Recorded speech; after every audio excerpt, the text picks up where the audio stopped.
Hey, Washington, D.C., I'm coming to your city in March.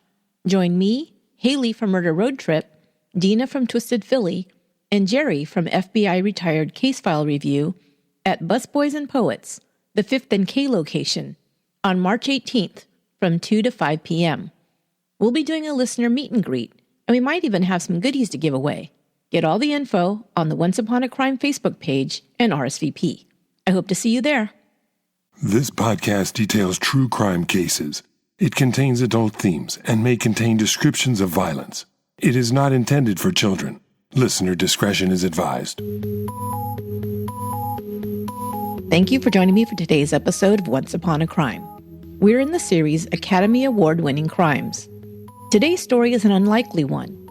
A man suffers horrible deprivation and torture, as do many of his family members, friends, and colleagues, during the Cambodian genocide, and somehow managed to escape to America. Not long after arriving, he is cast in a film, and never having acted before, is nominated for an Academy Award. This is the story of the killing fields of Cambodia and Dr. Haing S. Ngor. Thrive Market is my favorite new online store. You can find all the top products you'd find at stores like Whole Foods, including non-GMO, organic, vegan, gluten-free, and more, at 25 to 50% less. And Thrive Market ships all of their products straight to your door, so you can save time and money. But don't take my word for it. You can see the savings for yourself and compare prices on products by going now, right now, to thrivemarket.com/once. Still here? Okay then, I'll tell you that Thrive Market can offer you the best prices because they cut out all the middlemen and work directly with the brands, passing all the savings on to their members. Okay, let's see what's in my Thrive Market shipment this week. I love seeing my Thrive Market box delivered to my door. Okay, let me get it. Hold on. No, really, hold on. This week I got some Thrive Market brand honey in the little bear shape because you know I'm such a child. I also got a great hair product, Giovanni Frisbee Gone Hair Serum. Guess what that's for? You're so smart. I also got a couple of treats for my pups, Riley and Zoe. They got no stink, free-range Bully Sticks dog chews. Did you know that Bully Sticks are better than rawhide chews? Easier on the tummy because they're more digestible. They also got a package of Newman's Own Digestive Care Snack Sticks in lamb flavor. I told you they have sensitive tummies. And every week, Thrive Market throws in a free gift with your order. This week, I got a Hughes Cashew Butter and Pure Vanilla Bean Chocolate Bar and an Almond Butter and Puffed Quinoa Chocolate Bar. But don't be jelly. Just place an order and get an awesome free gift too. Use my special URL, thrivemarket.com/once, to place your order and get $60 of free organic groceries, plus free shipping and a 30-day membership. That's thrivemarket.com/once. Place your order today. You will not be sorry. Okay, I ripped that out from Done Disappeared. I love me some John David Booter. And thanks for supporting the show. On February 25th, 1996, shots rang out on the 900 block of North Beaudry Boulevard, a working-class neighborhood in Los Angeles. North Beaudry is flanked by the border of the Chinatown district to the south and Dodger Stadium to the east. Like many neighborhoods in central Los Angeles, the street was located on a slope. From the top of North Beaudry, you could see the high-rise buildings and the lights of downtown Los Angeles. It was a Sunday night, clear and getting cold, now that the sun was down. A slight dark-haired man had just driven into the carport of his apartment building and was emerging from his gold-colored Mercedes to walk the few feet to the door of his two-bedroom flat when he was accosted. What transpired is a mystery, but what is known is that within moments, he had been shot in the chest. When police and an ambulance arrived, the man lying on the pavement was already dead. While tragic, it would seem that this was not a story for the newspapers, at first glance. Police quickly chalked it up to a robbery gone wrong, but others felt that the murder of Haing Ngor, a Cambodian refugee turned actor and activist, had been a hit ordered by none other than the brutal dictator Pol Pot. Ngor's killing, they said, had been in retaliation for speaking out against the Cambodian genocide carried out by the Khmer Rouge. Between 1975 In 1979, an estimated 1.5 to 3 million Cambodians were killed by the regime. Ngor had been a vocal opponent after escaping from Cambodia. He'd made it his mission to tell the world about the horrors that had taken place in his home country. And Ngor had a unique platform available to him that had been unavailable to other Cambodian refugees. He had the eyes and ears of the world as a Hollywood actor, and even the most unlikely platform of all, from the stage of the Academy Awards. Haing S. Ngor's life was an incredible tale of tragedy, suffering, and triumph, and those that knew him best knew his tragic death would not go unnoticed. His story would live on because the work he started was not yet done.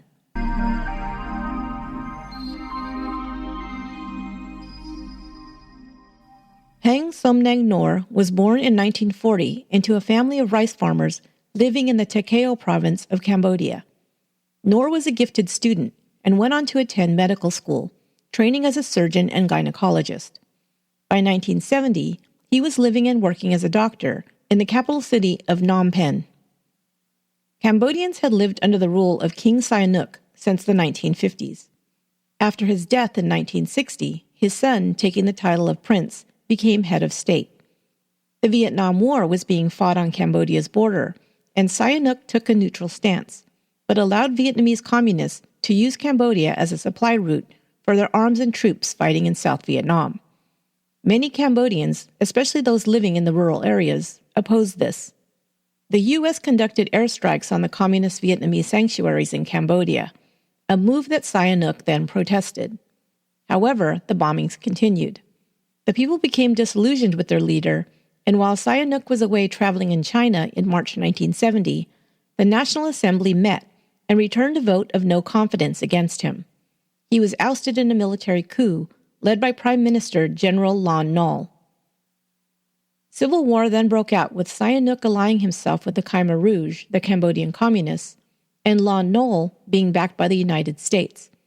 70,000 U.S. and South Vietnamese troops crossed the Vietnamese-Cambodian border to fight North Vietnamese and Viet Cong troops who had taken sanctuary in Cambodia. Between 1970 and 1973, the U.S. dropped 500,000 tons of bombs on Cambodia in a secret bombing campaign as part of the Vietnam War strategy. By the time the bombing ended, in August 1973, the number of Khmer Rouge rebels had increased significantly. Many Cambodians living in the rural agrarian areas had been unhappy with the government, and some now joined the Khmer Rouge, led by Pol Pot, to fight against the Lon Nol regime and American aggression. The Khmer Rouge rebels were able to gain control of almost 3/4 of Cambodia's territory. The rebels began shelling Phnom Penh with rockets and artillery. The final assault started in 1975, with the Khmer Rouge bombarding the airport and blockading river crossings. Thousands of citizens, especially children, starved. On April 17, 1975, the rebels were victorious and entered Phnom Penh. The civil war had ended with about 500,000 Cambodians dead. Cambodian citizens at first hailed the Khmer Rouge troops as heroes who they thought would bring peace back to the country. They were not prepared for the devastation soon to come.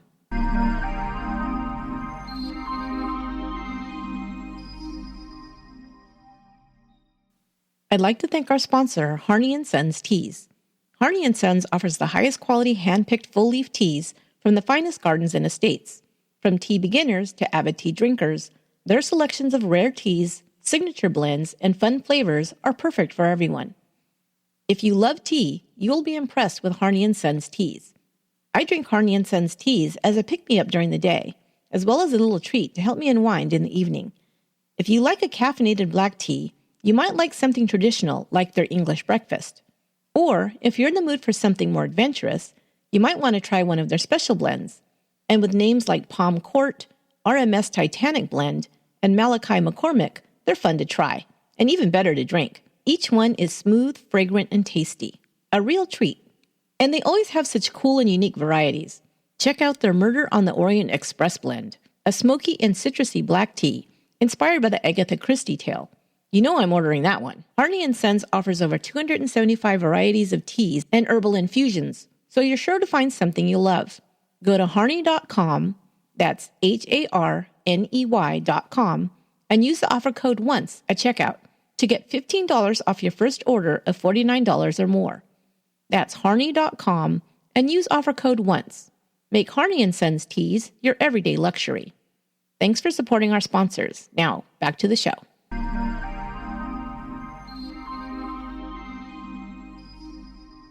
Pol Pot and the Khmer Rouge now took power in Cambodia at the end of the Civil War.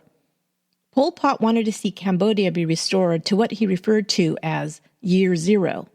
In his vision for the country, the past would be wiped clean, and the new government would create a communist agricultural society in Cambodia. The first act the Khmer Rouge took was to evacuate Phnom Penh's 2.5 million residents from the city. Renaming the country Democratic Kampuchea, every professional or educated citizen, doctors, teachers, civil servants, and others, were stripped of all their possessions. They were then sent out into the surrounding rural areas to work as peasant farmers as part of the re-education process and to restructure Cambodia into a classless system. Under Pol Pot, the state controlled every aspect of Cambodians' lives. Money, private property, jewelry, religion, and most reading materials were outlawed. Children were taken from their parents and forced into the military. Singled out for persecution was anyone suspected of having connections to the former government or foreign governments. Others who were persecuted included professionals, intellectuals, ethnic Vietnamese, ethnic Thai, ethnic Chinese, Cambodian Christians, and Buddhist monks. Minority languages were forbidden. The Khmer Rouge conducted raids and arrested anyone they suspected of being an enemy of the state. Soon, they would forgo making arrests and carry out mass executions. Others died of the brutal conditions forced upon them in the fields, while still others were starved to death or died of illness or diseases left untreated. Those who were doctors or nurses would watch many die, helpless to assist them, lest they give themselves away and be marked for certain death. Haing S would later say that he was very naive during the whole unfolding of events in his country. At the time the KR was becoming more powerful, he continued to work as a doctor, treating patients in the military hospitals, as well as in a private clinic in Phnom Penh. He didn't pay much attention to the soldiers, unless he had to treat them, and basically just went on with his life. His life as a doctor was a good one before the war. He had a chauffeur who drove him wherever he needed to go, in a late-model Mercedes, and he enjoyed dining in French restaurants. He was single and made a good living and was able to provide financially for his parents and siblings. In Phnom Penh, Ngor met a young woman named Chang Mi Hoi, and they began a relationship. When the war ended, he celebrated along with the rest of the city. He believed that rule under Pol Pot and the KR would be an improvement over Lol Non's leadership.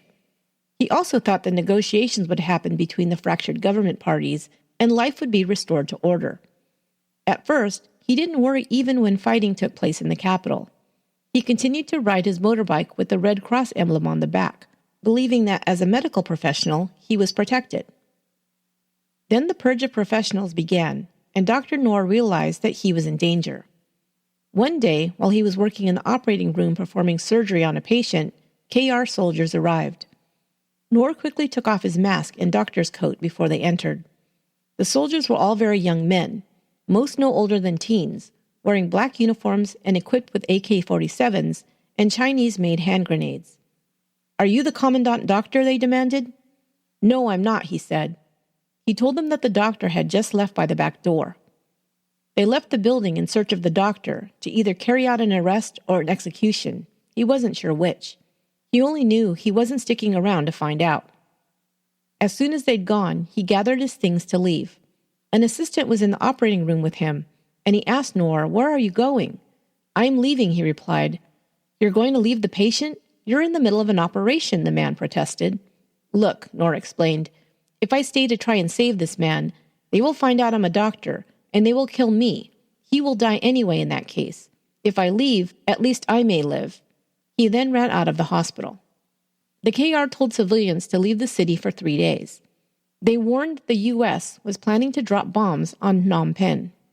By this time, Dr. Ngor no longer trusted what they were being told. Some began to leave. There were long lines of people marching out of the city. Those that didn't leave or questioned the order were beaten or gunned down by the soldiers. People began to leave the city quickly when they saw what was happening. The former residents of the capital city now found themselves in the rural countryside. More rules and restrictions were placed on the citizenry. No personal attachments were allowed. Husbands, wives, children, and entire families were separated. Cooking at home was outlawed. Everyone was required to eat in communal kitchens, and food was limited. Cars and bikes could no longer be privately owned. Everyone was on foot now. Schools and hospitals were closed. Dr. Ngor would say everything now was work. Every person was given a work assignment, working the fields, digging ditches, and other back-breaking tasks. Most families were split up by being sent to different work details. Those who had been professionals, those with education and the upper class, were sent to learn from rural farmers how to do manual labor, at least the ones whose lives were spared. Pol Pot was designing his new society on the Chinese Revolution and strict communist ideals. Dr. Ngor had been separated from his family and from Mi Hoi, his girlfriend, for weeks. Eventually, he and Hoi were reunited on the evacuation route out of the city. Ngor's father was arrested on the charge of stealing food and imprisoned. He was never seen again. His mother and the rest of his siblings were sent away and also disappeared. Hoi's mother was found dead in a river soon after their forced resettlement. Whether she was murdered or took her own life by drowning was never determined. Mi Hoi and Ngor were imprisoned in a concentration camp. The soldiers still had no idea that he was a doctor. He made sure never to reveal that he was educated and even stopped wearing his eyeglasses. He'd seen other men targeted, tortured, and even killed for this reason alone. The KR believed those who wore eyeglasses were only the educated upper class and singled them out for either re-education or extermination. In the camp, they worked from sunup to sundown every day with very little food, no medical care, and harsh punishments for the slightest infractions. Many of the soldiers enforcing the rules were children, from the ages of 7 or 8 to teens. They proved to be harsh taskmasters who had been taken from their families and brainwashed into believing that their own countrymen were their enemies, who looked down upon them as inferior. They were indoctrinated to believe that because the Khmer Rouge had been victorious over the great power, the United States, they were all-powerful and were superior beings. Everyone who was not KR were inferior, and their lives were inconsequential, except for the work they could provide to their overseers. Their prisoners were forced to work while listening to Communist Party songs played at high volume over speakers that could be heard across the fields. Ngor would say that he would have been happy to work even longer if only they would cut off the horrible, torturous music. That he couldn't stand, he said. Of course, citizens were not allowed to marry. No personal attachments were allowed, and marriage was at the top of the list. But Ngor and Mi Hoi were in love and wanted to make a commitment to one another, so they held a secret Buddhist ceremony. In this way, they believed they were spiritually married. Mi Hoi became pregnant, and Ngor was concerned because she was not getting enough food and was increasingly exhausted. One night, he snuck out to the countryside and dug up roots and greens to cook and eat. However, young children in the camp were employed by the KR soldiers to spy for them. In return, they may be given a little more rice to eat or less work. One child saw Ngor with the vegetables and reported him.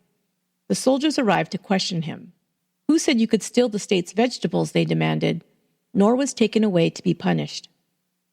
For 4 days he was tortured. He was hung from a wooden gallows for 4 whole days with his hands tied behind his back. 18 prisoners were subjected to this treatment at the same time. 5 of them were pregnant women. They were given no food or water. Of the 18, only 4 others besides Ngor would survive. Mi Hoi went into labor 2 months early. Of course, no one was given help or medical attention no matter the circumstance. She labored for many hours, but Ngor realized she would need a cesarean in order to deliver the baby safely. With his medical training, he could have easily helped her, but could not risk being discovered as a doctor. He had been tortured several times by the KR, as they suspected him of being educated. He never gave himself away, fearing not only for his own life, but the life of his wife and his family, who, if they were considered an educated family, would be killed as well. Ngor looked on helplessly as his wife and child both died. From 1975 to 1978, Ngor remained at the prison torture camp. There are debates as to how many Cambodians were killed by the Khmer Rouge. Numbers from 2 to 4 million are cited by various sources. All Ngor knows is that just about everyone in his family was gone by the time the Vietnamese invaded Cambodia on December 25, 1978. Everyone who did survive had lost the majority of their families as well. Over 20,000 mass graves have since been found throughout Cambodia. After 17 days of fighting, Phnom Penh fell to the Vietnamese on January 7, 1979. Pol Pot and Khmer Rouge leaders fled to Thailand. The Vietnamese then installed a new government in Cambodia, made up of Khmer Rouge dissidents. Those that survived had to make their way out of the country and through miles of landmines planted by the KR. Haing S, along with the only other surviving member of his family, his young niece Sophia, walked through 10 miles or 16 kilometers of booby-trapped fields to arrive at a refugee camp in Thailand. There he worked as a doctor, treating the sick and injured. On August 30th, 1980, he and Sophia left the country, traveling as refugees to the United States.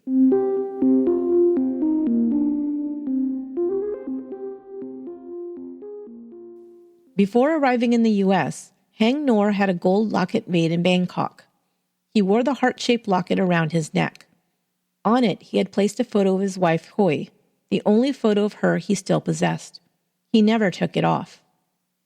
Ngor and his niece Sophia were sent to California, where they settled in Long Beach.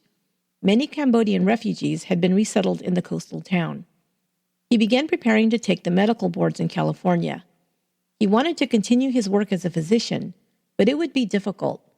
He spoke only broken English, and it would be expensive to take the classes and pay for the tests he needed to be licensed in the U.S. He and Sophia moved to the Los Angeles area, where he began work as a social worker at a Chinatown service center.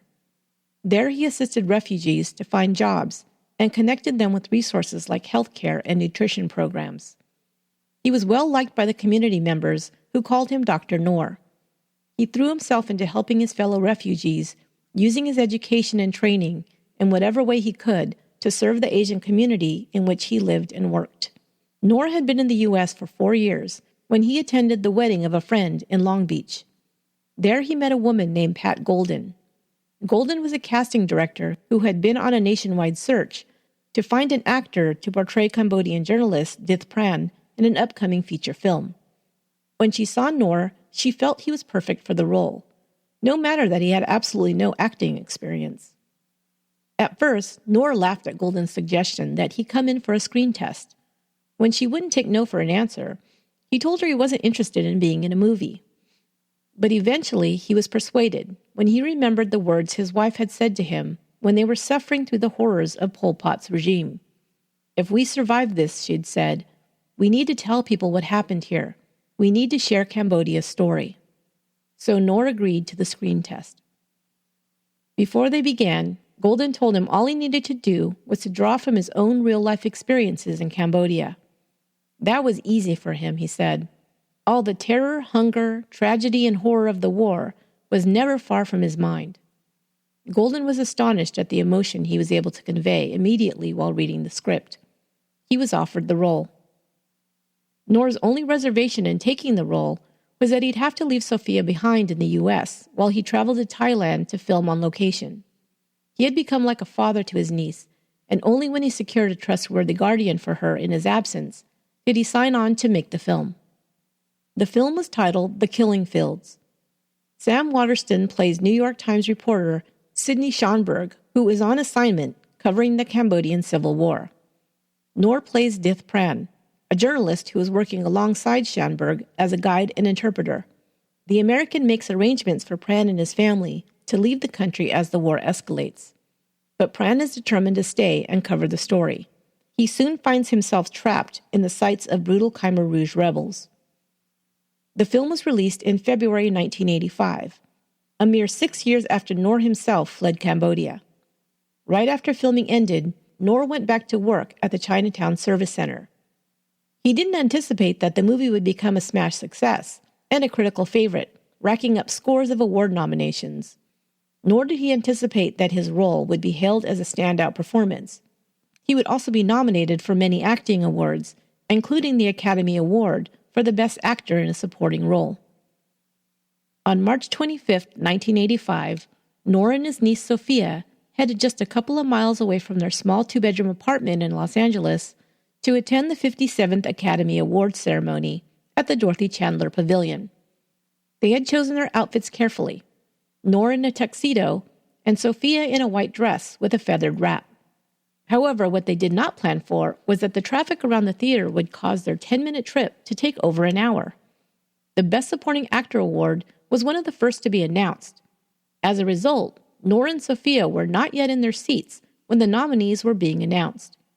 They just had time to find their seats when they heard his name being announced as Best Supporting Actor, winning out over such seasoned actors as Pat Morita for The Karate Kid and John Malkovich for his role in Places in the Heart. The film had also been nominated for Best Picture, Best Director, Best Screenplay, and Sam Waterston was nominated in the Best Actor category.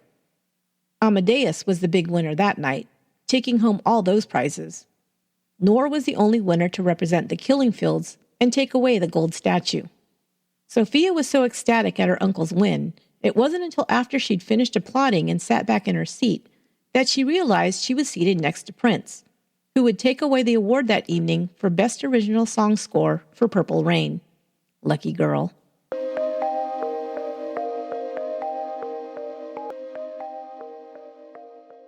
While thrilled by his win at the Academy Awards, Ngor still didn't expect his life to change much.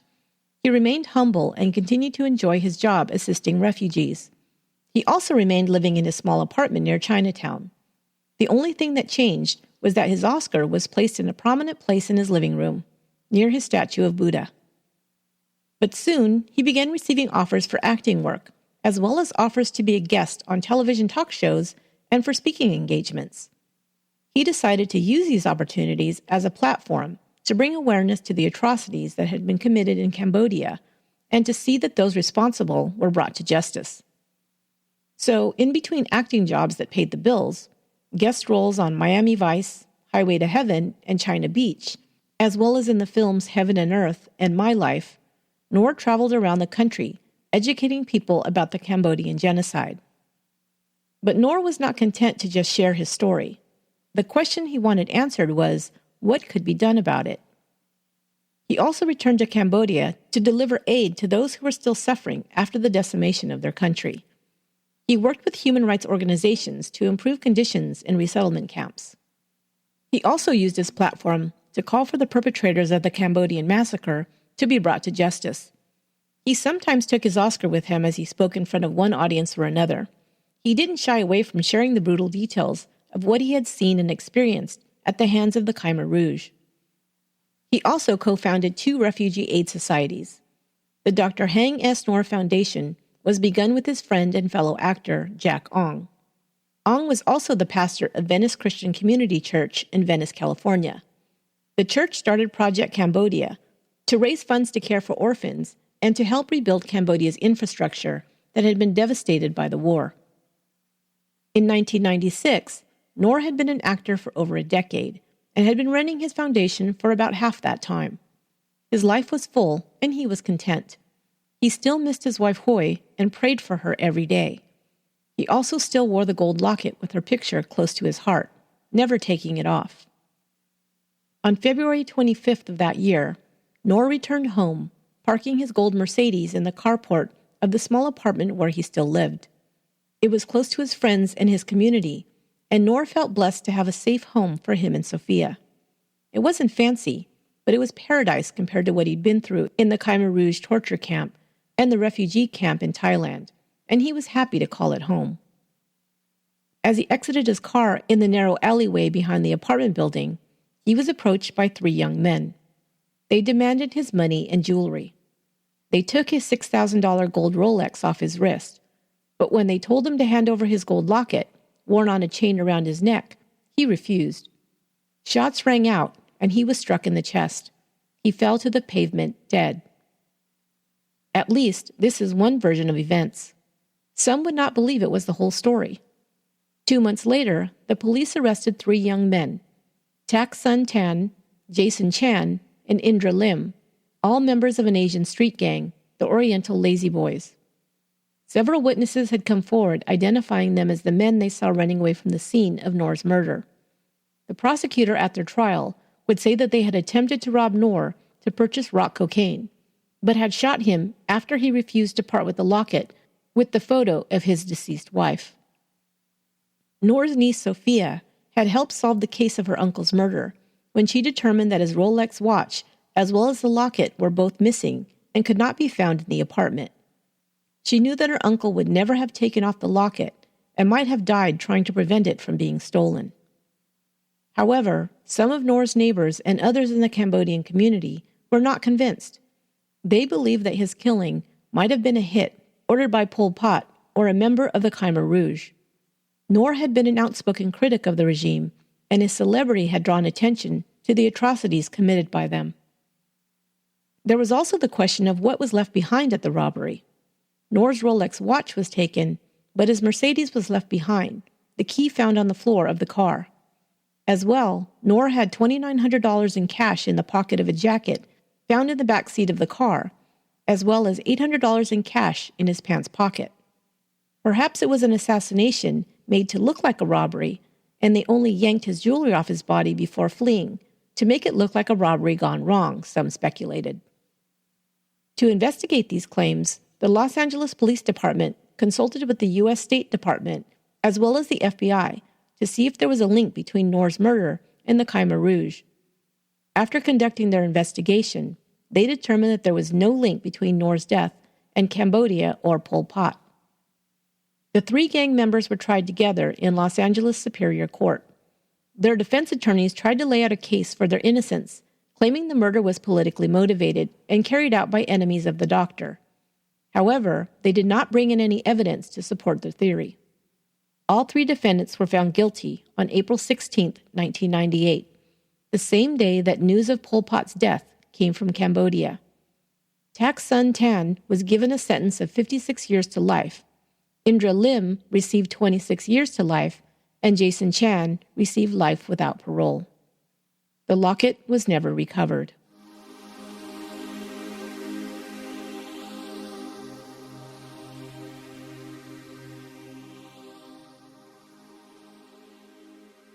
Dr. Haing S. Ngor's legacy would live on in the foundation he founded. The Dr. Haing S. Ngor Foundation was incorporated a year after his death as a 501(c) charitable organization. It serves to preserve the legacy of its founder's accomplishments in human rights work, as well as the promotion of Cambodia's history and culture through education, activism, and the arts.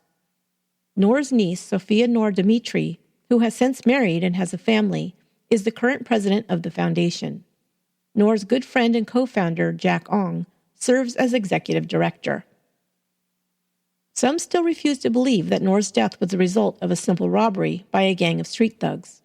Their suspicions were multiplied when a former Khmer Rouge official, on trial for war crimes in Cambodia in 2009, claimed that Ngor was murdered on Pol Pot's orders. Many Cambodians believe this to be a confirmation of what they already suspected to be true.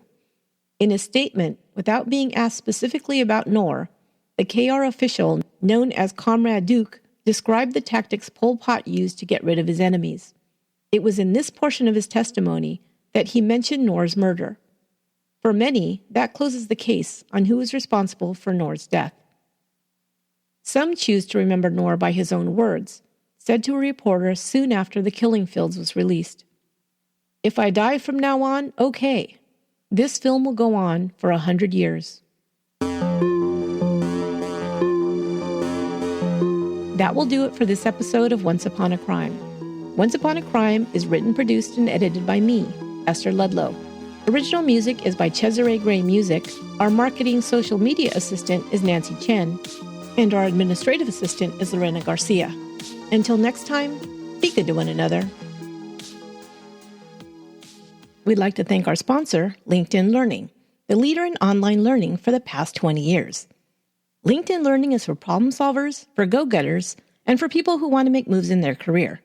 Whether you run your own business, freelance, or just have a side hustle, Everything you need to achieve more is on LinkedIn Learning. A successful entrepreneur is constantly learning, and LinkedIn Learning offers courses to strengthen every aspect of your business, from finance and accounting courses, web development and design, and marketing courses that cover everything from AdWords to content marketing and SEO. I don't know about you, but I make to-do lists, and then I can't remember where I put them. Sad.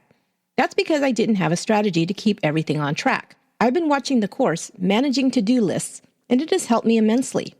It outlines several strategies for keeping track of your most important items and checking them off your list every day. Then I could pick 1 or 2 strategies that speak to the way I like to work, whether that is by writing things down on paper, creating a digital list, or using software. I found tools that help me stay on track.